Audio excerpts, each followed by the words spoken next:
She was not supposed to survive this long. She was not supposed to rule. She was not supposed to sit on a throne, command armies, or hold the fate of an entire royal bloodline in her hands. By every measure of the world she lived in, she was meant to be a supporting character, a daughter, a wife, a mother, a name in the margins of someone else's story. But Athalia refused the margins. She clawed her way to the center of the page, seized power that no one had handed her, and for 6 years she reigned as the only woman to ever rule the kingdom of Judah alone. 6 years. 6 years of absolute authority over the nation that God had set apart for himself. 6 years of silenced priests, shuttered temples, and a dynasty that everyone believed had been completely wiped out. 6 years of darkness sitting on what was supposed to be a holy throne. And yet, underneath the palace floor, hidden behind temple walls, tucked away in the care of a faithful woman who risked everything, a single child was breathing. A baby boy, a royal heir, alive. Because God doesn't let bloodlines, he has promised, simply vanish, not even when a queen with murder in her hands comes looking. This is the story of Athalia. It is the story of the most dangerous woman in the history of the Southern Kingdom. It is the story of a throne stolen through violence, a conspiracy carried out in the dark, and a child who survived when he absolutely should not have. It is a story about what happens when unchecked ambition meets divine promise, and which one wins. Let's start at the very beginning, because to understand Athalia, you need to understand where she came from, and where she came from is one of the most troubled family trees in all of Scripture. Her father was Ahab, king of Israel, the northern kingdom, and if that name means anything to you, you already know that this story was complicated from the start. Ahab was one of the most notorious rulers in the history of Israel's monarchy. The biblical record says plainly that he did more to provoke the anger of God than any king before him. He wasn't just a bad ruler in the political sense, he was a man who actively dismantled the worship of the God of Israel and replaced it with the worship of Baal, the storm deity of the Phoenician world. He built altars. He constructed temples. He made idolatry not just tolerated, but official. And the woman behind much of that was his wife, Jezebel. Jezebel was the daughter of the king of Sidon, a Phoenician ruler, and she brought her gods with her when she crossed into Israel. She was not a passive figure. She was aggressive, politically savvy, spiritually ruthless, and utterly committed to stamping out the prophets of the God of Israel. She hunted them. She ordered their deaths. She financed the feeding of hundreds of Baal's prophets at the royal table, while men like Elijah were hiding in caves and by streams just to survive. Athalia grew up in that household. Think about what that means. From her earliest years, this girl watched her mother operate with absolute conviction, the belief that power was something you took, that religion was a tool of the state, that anyone who stood in the way of the throne was an obstacle to be removed. She watched her father build temples to foreign gods without consequence. She watched her mother silence prophets and execute priests, and still walk through the palace corridors without apology. This was Athalia's classroom. This was what she learned power looked like. And then she was given in marriage to Jehoram, the king of Judah, the southern kingdom, the kingdom that still carried the name of David's dynasty, the kingdom that still housed the Temple of Solomon in Jerusalem, the kingdom where the worship of the God of Israel was supposed to be the center of national life. Athalia arrived in Jerusalem as a queen, but she was also something else. She was, intentionally or not, an ambassador of everything the northern kingdom had become. And the biblical account doesn't soften what her influence produced. Her husband Jehoram walked in the ways of the house of Ahab. The nation of Judah, under his reign, began to drift toward the same corruption that had overtaken Israel. And when Jehoram died after a reign marked by violence, disease, and the loss of territory, their son Ahaziah took the throne. Ahaziah was Athaliah's son, and the record says the same thing about him. He too walked in the ways of the house of Ahab, because his mother was his counselor to do wickedly. His mother was his counselor. That phrase is significant. It tells us that even when Athalia wasn't wearing the crown herself, she was never far from power. She was shaping decisions. She was whispering into the ear of the king. She was the ideological force behind the throne, guiding her son deeper into the same patterns she had absorbed from her own mother. The cycle was continuing. The poison was passing from generation to generation. But then something happened that no one inside the palace walls of Jerusalem could have planned for. In the north, God's judgment was moving. A military commander named Jehu had been anointed by a prophet to carry out divine judgment against the house of Ahab, and Jehu was not slow about it. He moved fast, with military decisiveness, cutting down the enemies of God's purpose one by one. The king of Israel, Joram, who was Ahaziah's uncle, Athaliah's nephew, was killed by Jehu's hand. And when Ahaziah, king of Judah, went to visit his wounded relative and found himself caught in the path of Jehu's campaign, he was struck down too. Ahaziah died. The king of Judah, Athaliah's own son, was gone. And when the news reached Jerusalem, when Athalia heard that her son was dead, something cracked open inside her. Or perhaps it didn't crack. Perhaps it simply revealed what had always been there, underneath the surface, waiting for exactly this kind of moment.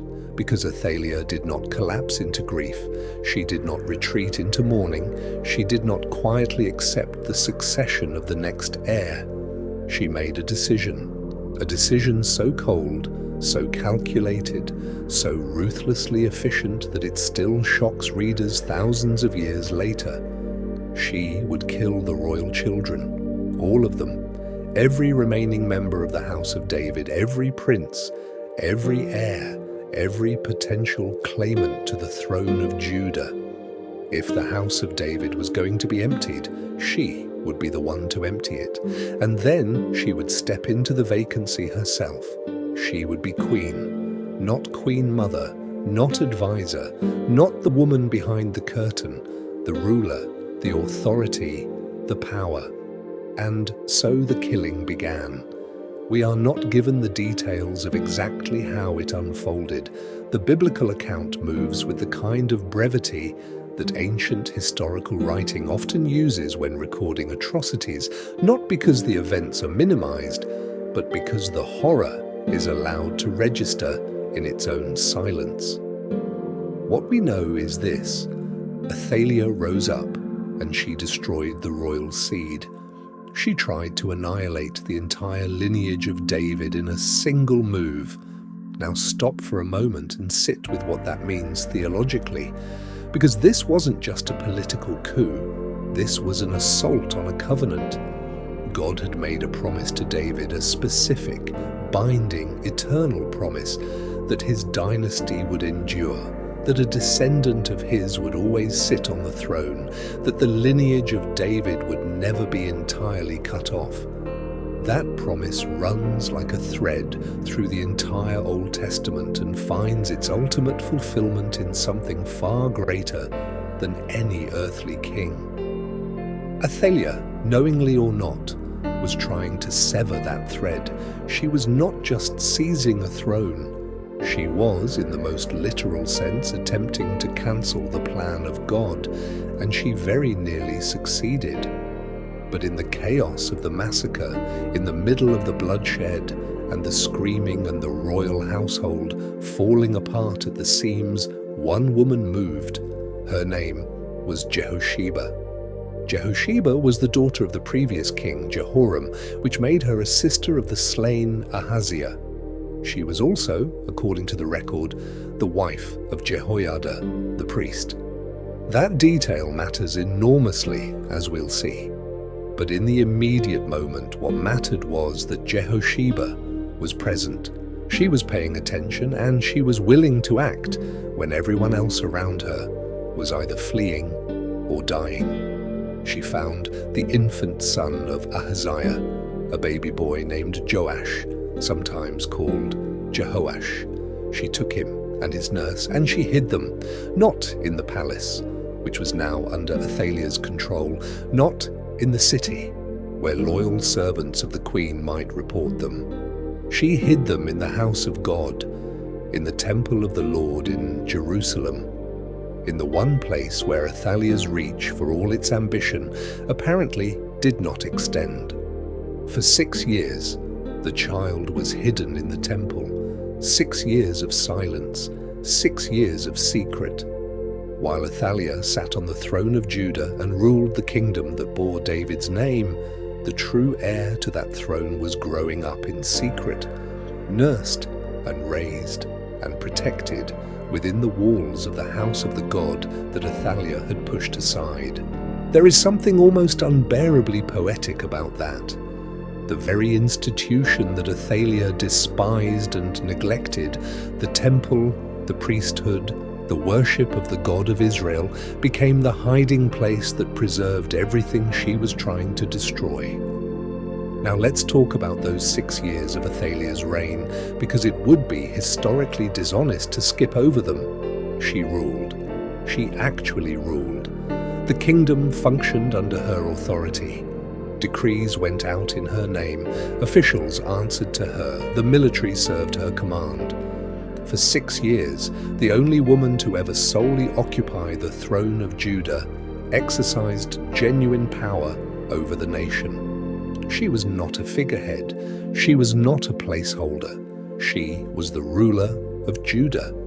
And during those 6 years, the spiritual condition of the kingdom continued its deterioration.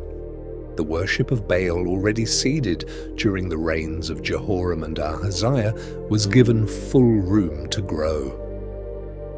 The temple of the God of Israel was not the center of national life under Athaliah. The priests of the Lord were not the voices shaping royal policy. The traditions that went all the way back to Moses, the feasts, the sacrifices, the reading of the law, the entire structure of covenant worship, all of it was pushed aside. The nation that God had called to be set apart, to be a light, to be a people who demonstrated what it looked like to live under divine covenant, that nation was being led in exactly the opposite direction by a woman who had never believed in any of it to begin with. And yet, in the temple, a child breathed. In the temple, a priest named Jehoiada was watching and waiting and planning. Jehoiada was not a passive figure. He was the husband of the woman who had saved the child. He was a senior priest, a man of standing within the religious community of Jerusalem. And as the years passed, as he watched Athalia consolidate her power and the kingdom drift further and further from its foundations, he was quietly building toward something. In the 7th year, he acted. Jehoiada called together the commanders of the military units, the captains of hundreds, the men who led the royal guard and the palace guards, and the soldiers who rotated through the temple watch. He brought them into the house of the Lord, and there, in secret, he made a covenant with them. He showed them the king's son, the child, Joash, the heir, who, as far as the outside world knew, was dead. Imagine that moment. These military commanders, who had been serving under Athaliah's authority for 6 years, suddenly standing in the temple and looking at a 7-year-old boy and being told, "This is the rightful king. He has been here the whole time, and now we are going to put him on the throne." Jehoiada gave them precise instructions. He was extraordinarily organized in his planning, which makes sense for a man who had been thinking through this moment for years. He laid out exactly who would stand where. 1/3 of the force would guard the palace, 1/3 would stand at the Sur Gate, 1/3 would stand at the gate behind the guardhouse. The guards coming on duty and those going off duty were both to be positioned in the temple, surrounding the king's son on every side. Anyone who came within the ranks without authorization was to be killed immediately. No exceptions. The weapons to be used? Those that had belonged to King David himself, the shields and spears that had been kept in the house of the Lord since the time of the great king. There is something deeply significant about that detail. The very weapons of David's legacy were being brought out to protect David's descendant. History was reaching across centuries to complete itself. On the appointed day, the priests and Levites came in the regular rotation for the Sabbath day. Jehoiada gave the commanders the spears and shields. He stationed them in their positions, surrounding the altar, surrounding the house, surrounding the king's son from every angle. And then he brought Joash out.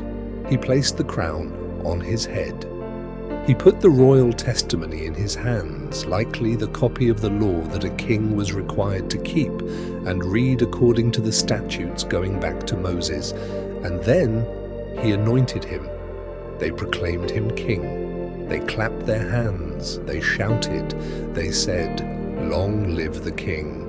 And inside the temple of the Lord in Jerusalem, surrounded by armed guards and priests and Levites and military commanders who had made a covenant with a faithful priest, a 7-year-old boy was crowned King of Judah. Meanwhile, in the palace, which was not far from the temple complex, Athalia heard the sound. The noise of people running, the sound of shouting, the kind of collective outburst that only happens when something enormous and unexpected has just broken loose in the middle of a city. She heard the trumpets, she heard the crowd, and she didn't know what it was yet, but she knew something had shifted. She went to the house of the Lord. Picture her walking through those gates, the Queen of Judah, 6 years on the throne, 6 years of unchallenged authority, 6 years of believing that the problem of David's lineage had been permanently solved. She looked up, and there, standing by a pillar, as was the custom, the designated place where the king stood during ceremonies, was a child, a small boy, wearing a crown, with the royal guard surrounding him in formation, with the people of the land celebrating, blowing trumpets, musicians playing, voices raised in what the record describes as great rejoicing. Athalia tore her robes. It is one of the most vivid single images in the entire account. This powerful woman, this queen who had killed to hold her position, ripping her own garments in the face of what she was seeing, and she cried out, "Treason, treason!" But she had walked into the wrong room to say it. Jehoiada gave the commanders a direct order: take her out from between the ranks, bring her outside the temple precincts, and anyone who follows her, execute them too. The reason for bringing her outside the temple before carrying out the sentence was deliberate. He did not want her bloodshed inside the house of the Lord. Even in judgment, there was reverence. She was led out through the horses' entrance of the palace grounds, and there she was put to death. 6 years of stolen power ended at the gate. And then something extraordinary happened in the immediate aftermath. Jehoiada the priest made a covenant, a 3-way covenant, some readings suggest, between the Lord, the king, and the people. A formal, public, binding agreement that they would be the Lord's people. That the covenant relationship between God and this nation, which had been functionally ignored for years under Athaliah's reign, was being renewed. And then the people moved. They went to the house of Baal, the temple of the foreign deity that had been established in Jerusalem during this dark season of the kingdom's history, and they tore it down. They destroyed the altars, they smashed the images, and Matan, the priest of Baal, who had been officiating in that place, was killed before his own altars. The thing Athalia had built, not just her political power, but the entire religious infrastructure she had imported and promoted, was dismantled in a single day. Jehoiada then reorganized the priesthood. He restored the watches of the priests and Levites to their proper order, the rotations and assignments that went back to the original organization under David. He re-established the system of burnt offerings and worship that belonged to the house of the Lord. Everything that had been set aside, everything that had been suppressed or ignored or replaced, it was brought back. And then they brought the king down from the temple. Joash, 7 years old, son of Ahaziah, survivor of a massacre that should have taken his life, walked through the city. He entered the palace through the upper gate, and he sat on the royal throne. The people of the land rejoiced. The city was quiet. The account says that all the people of the land were celebrating while the city rested. There is almost a sense of exhale in that phrase, like a nation collectively releasing a breath it had been holding for 6 long years. Athalia had been slain. The line of David was restored. A child king sat on the throne. A faithful priest stood at his side, and the house of the Lord was full again with the sound of worship. Now let's step back and look at what this story is actually doing, because there are layers here that are easy to miss if you're just reading for the plot. The first thing to notice is the family of origin question. Athalia didn't emerge from nowhere. She was shaped by what she saw. She was formed in the house of Ahab and Jezebel, and she became, in many ways, a continuation of what they had started. The ambition, the willingness to use religious systems as political tools, the brutal efficiency with which obstacles were removed. She was her mother's daughter in the deepest sense. And that raises a question worth sitting with. How much of what we become is inherited? How much of our patterns, our instincts, our default responses to power and threat and loss, how much of that was installed in us before we were old enough to question it? Athalia never seemed to stop and examine what had been handed to her. She just became it, amplified it, and passed it on to her own son. The second thing to notice is how the real threat to Athalia's reign was not military. It was a child in a temple. She controlled the palace. She controlled the political apparatus of the kingdom. She had the loyalty of the official court structure. But she did not control the house of God. She did not think to look there. Maybe she didn't take it seriously enough. Maybe she assumed that because she had successfully neutralized the royal bloodline, she had secured her position completely. Whatever the reason, she missed the one hiding place that mattered most, and that hiding place kept the promise alive.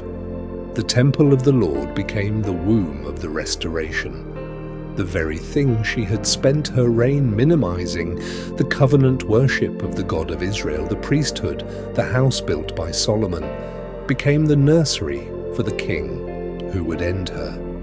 There is something almost darkly ironic about that, and it feels intentional. It feels like the kind of reversal that happens when human schemes collide with something deeper than strategy. The third thing to notice is Jehosheba. We don't hear much from her directly.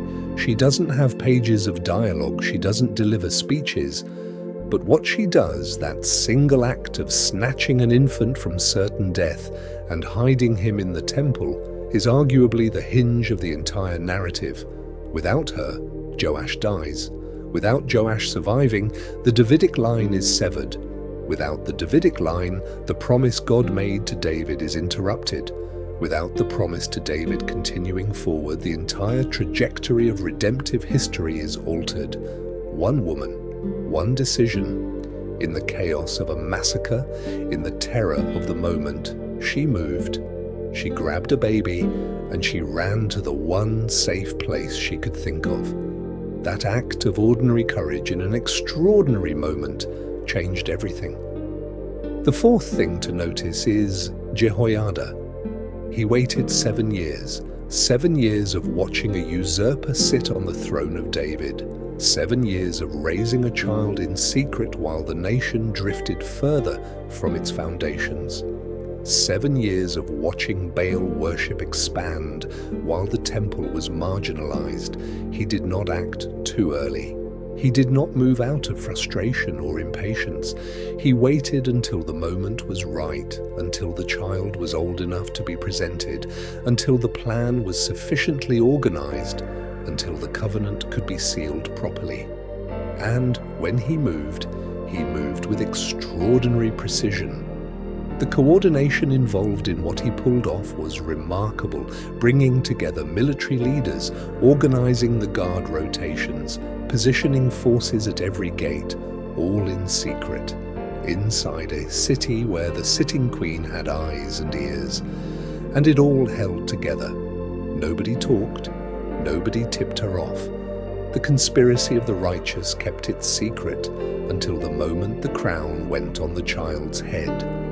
There is a kind of wisdom in that kind of patience, not the patience of inaction, not the passivity that confuses waiting with avoiding, but the deliberate, purposeful waiting of someone who knows that the right moment is as important as the right plan. The fifth thing to notice is what happened immediately after Athalia was gone.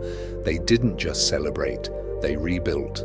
They tore down Baal's temple, they restored the priesthood, they renewed the covenant, they reorganized the worship structure. They didn't just remove the bad thing, they actively restored the right thing. The destruction of what was corrupt was paired immediately with the reconstruction of what was true. That pattern appears again and again in Scripture. You can't just remove something. You have to replace it with something life-giving, or the vacuum gets filled with something worse. Jehoiada understood this. The moment of political victory was also a moment of spiritual renewal. They came together, and they belonged together. Now let's talk about what Athaliah's story reveals about power and its limits. She achieved something genuinely extraordinary by the standards of her world. To be a woman in the ancient Near East and to seize sole political power over a nation, that was not something that happened. It happened here. She made it happen. By force, by calculation, by removing every competing claim to authority that she could identify. And she held it for 6 years.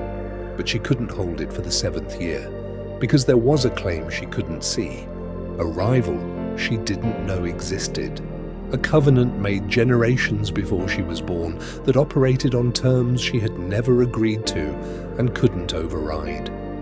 The promise to David was older than her ambition. The faithfulness of the God who made that promise was more durable than the power she had accumulated. And the people who believed in that promise, a priest and his wife and a handful of military commanders, were more committed to seeing it fulfilled than Athalia was to holding what she had seized. She could not kill what she didn't know was alive. And that is perhaps the most profound thing about this story. The thing that brought down Athalia was not a rival army. It was not a foreign power. It was not a diplomatic failure or a natural disaster or a military defeat. It was a baby that someone hid in the right place at the right moment, and a priest who was patient enough to wait until that baby was ready, and a group of people who were willing to make a covenant and keep it. The instrument of reversal was utterly unremarkable by the world's standards, a child, a hiding place, a faithful few. And that is often how the most significant reversals in history actually work. not with the things that look like power, not with armies and treasuries and political maneuvering, but with the things that the powerful overlook, the humble, the hidden, the faithful, the child that nobody noticed. Athaliah noticed almost everything. She was not a careless ruler. She moved quickly, and she moved decisively, and she moved to eliminate threats before they could grow. By every political and strategic calculation, she should have been secure. But she missed the temple.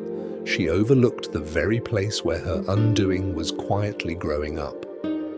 Let's talk about the legacy of what came next, because the story doesn't end with Athaliah's death. It continues with Joash, the child king, who reigned for 40 years in Jerusalem.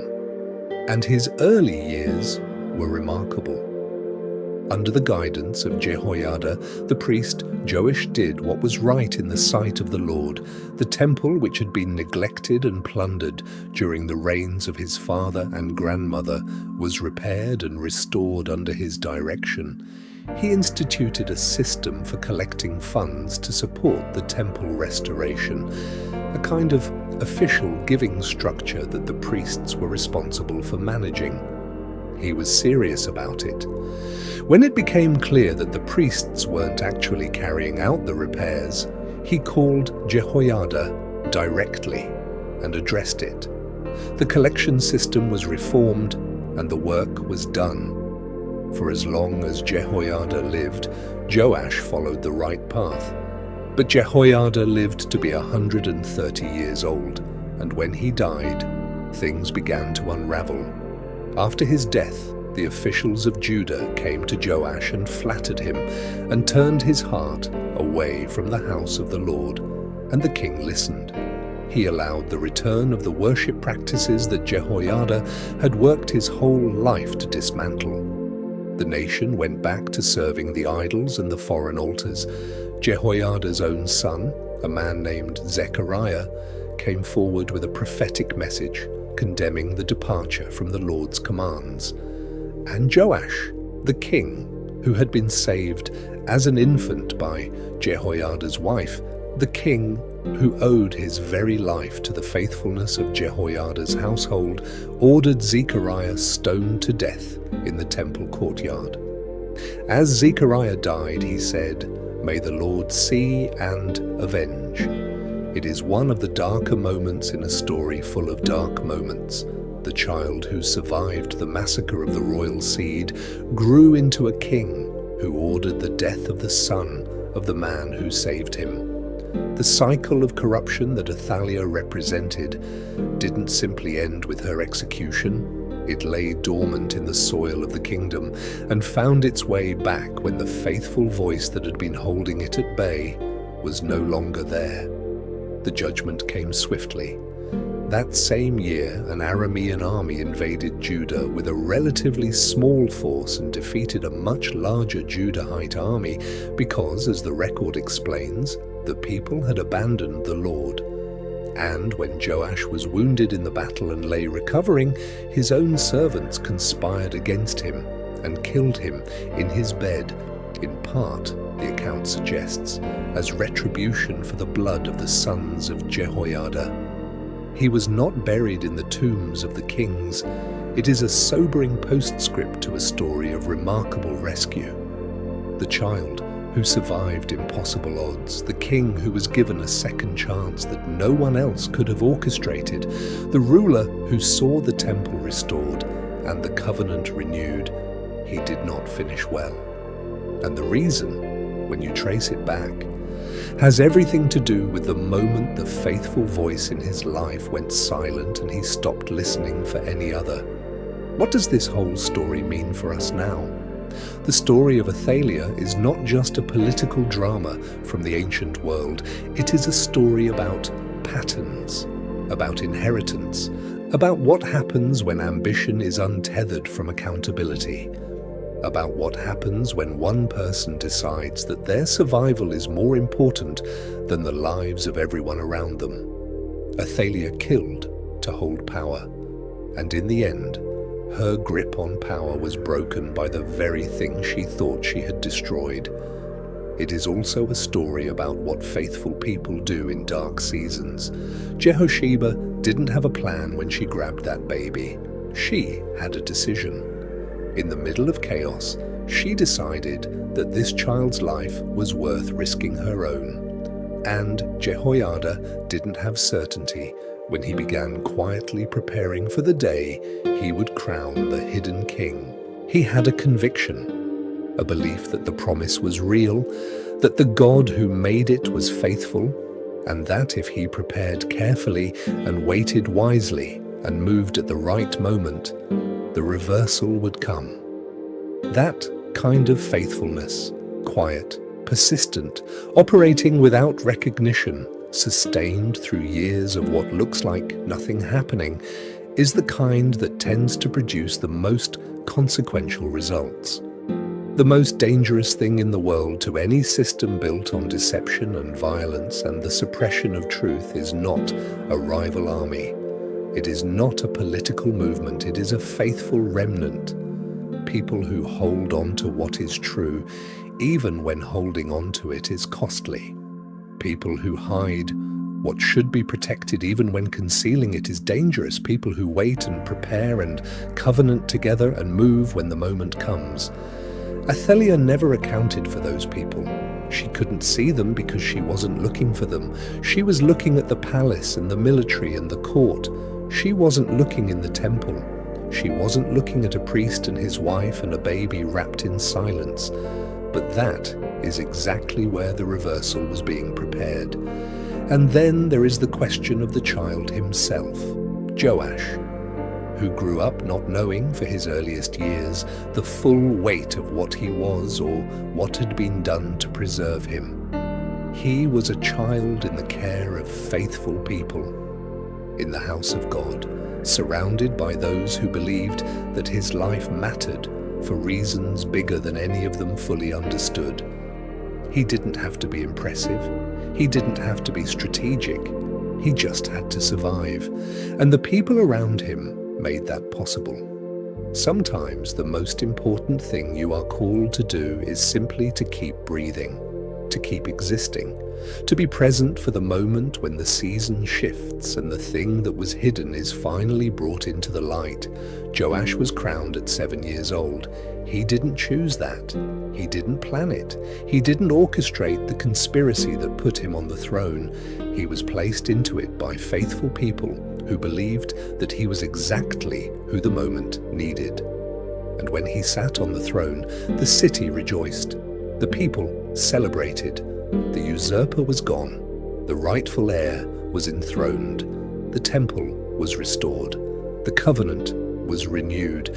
And everything that had seemed certain to be lost, the dynasty, the promise, the worship, the covenant life of the nation, was suddenly, improbably, wondrously intact. Not because Athalia was weak, she wasn't.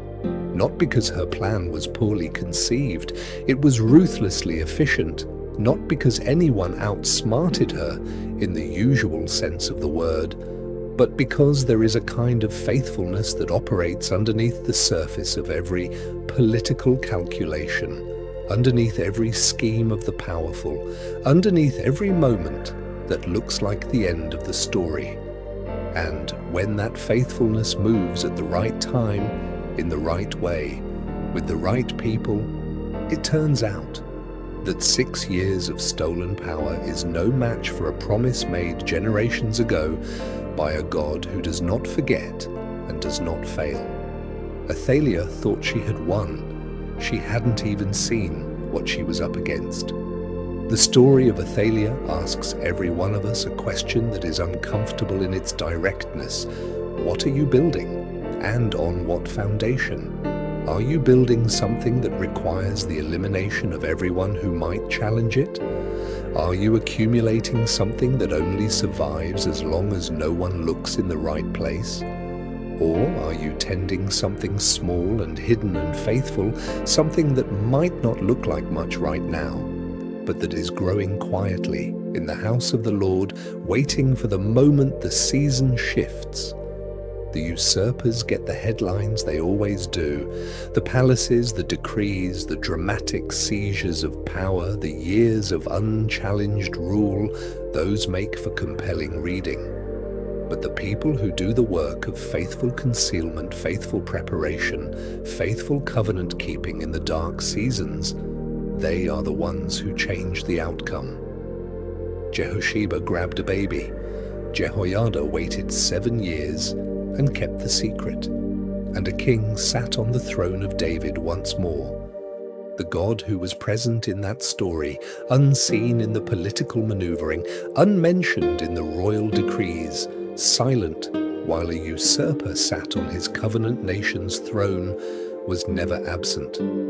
His fingerprints were on every twist of it, every corridor of the temple where a child slept in hiding, every meeting between a priest and a military commander, every careful positioning of guards on the day the crown was finally brought out. He is the God who lets the darkness have its season without letting it have the final word. He is the God who hides what needs to be preserved until the moment of preservation becomes the moment of vindication. And He is the God who, when the time is right, when the preparation is complete, when the covenant people are ready and the faithful priest gives the signal, He is the God who brings the hidden thing into the light. What is hidden in your life right now? What promise feels buried? What hope feels like it died in a massacre that shouldn't have happened? What legitimate thing was taken from you by someone who had no right to it? The story of Athalia does not promise you a simple or painless reversal. It doesn't pretend that the dark season is short or that the faithful people who carry you through it won't have to pay a real cost. Jehosheba risked her life. Jehoiada spent 7 years in patient preparation. The child grew up hidden. But the story does promise this: what God has declared will not be permanently taken. What He has promised will not be permanently buried. What He has ordained will not be permanently stolen by anyone who has the ambition and the ruthlessness to try. Athalia rose. She ruled. She made it look final.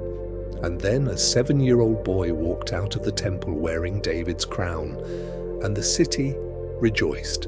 And maybe, just maybe, whatever looks most final in your life right now is simply hidden in the care of faithful people in the house of God, growing quietly, waiting for its moment.